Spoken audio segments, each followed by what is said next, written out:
One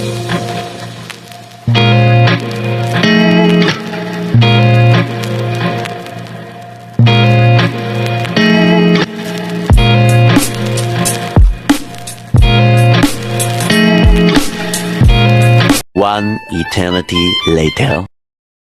So hi guys, welcome back to Starter Pack and Moto Vlogs. So it's been a while, medyo ang tagal kong nawala. So it's like more than a week, if I'm not mistaken. So eto, babalik. Um, so hinayaan ko na magpahinga yung YouTube channel ko for about a week.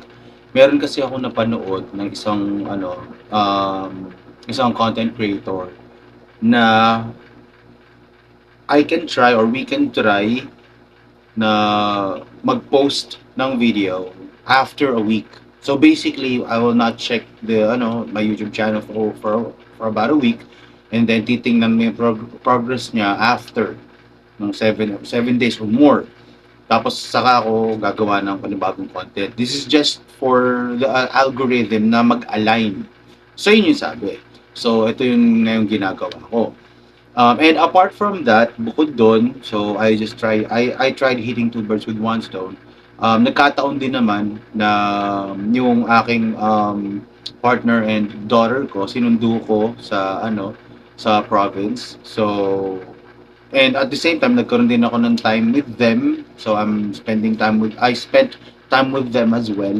So medyo tiring yung mga first 2 days kasi bumiyahe ako noon, back and forth lang yon.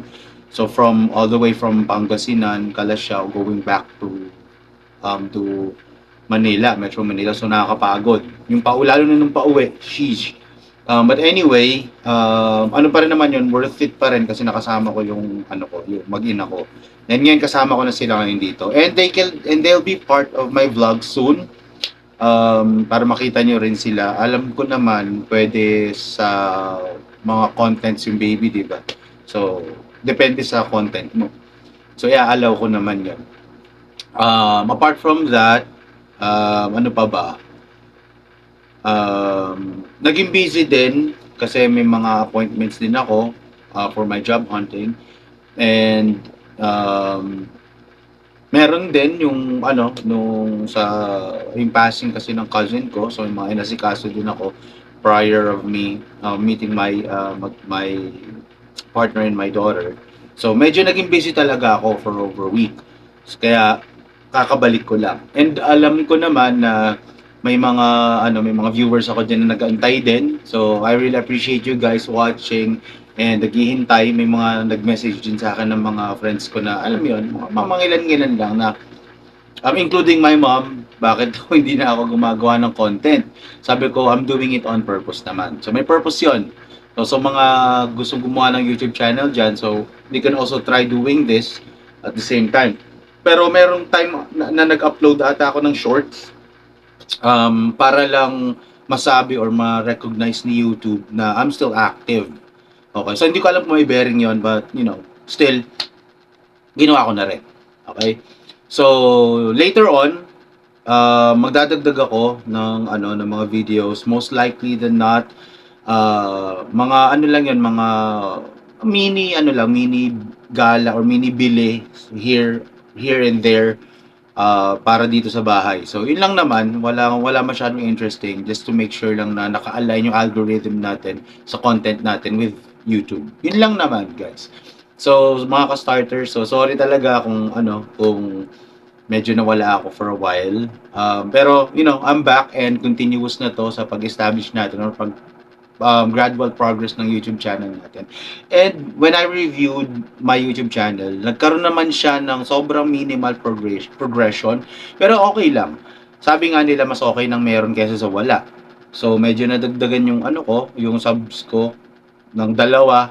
So, after a week dalawa, that's fine. Before daily meron tayo, pero hindi ganun lagi eh. 'Di ba? So, may alat days talaga. So, something that we really have to consider one way or the other. Tapos sa watch views meron din. So, kung kayo guys gagawa kayo ng YouTube channels ninyo, better make sure na meron din kayo ng YouTube Studio. Tapos dun sa may earn tab, alam ko meron na akong content na ginawa nito na itinuro ko sa inyo. So check nyo na lang yan. I guess that was day 8 or day 9. Hindi ko alam. Basta check nyo na lang doon para malaman nyo kung paano nyo mamomonitor kung ma-reach nyo na ba yung required ni YouTube for monetization. So, and for YouTube partnership program. Parang ganun. So anyway, yun lang naman. Later on, magdadagdag ako guys ng ano natin. Pang dagdag natin sa mga videos natin. Konting konting activities lang. May dadagdag ko later. Okay? So yun lang naman mga ka-starter. Again, open pa rin ako for any suggestion, comments, so on and so forth. And yung sa audio ko guys, naayos ko na, kaya hindi ko na tinuloy yung sa lapel mic. One of the main reasons why is because yung ginagamit kong app na ko-control niya yung volume. So, so medyo happy ako dun sa part na yon. So, pero pa rin ako dun sa isang subscriber ko, supporter ko na nag-suggest nyo. Thankful pa rin ako. At least may idea ako how lapel mic works. Kasi for sure naman, magagamit ko yan to my future contents. Kaya chances are, kukuha pa rin ako. Okay? So, yun lang naman mga ka-starter. So, lagi kong sinasabi sa inyo, it's never too late to start.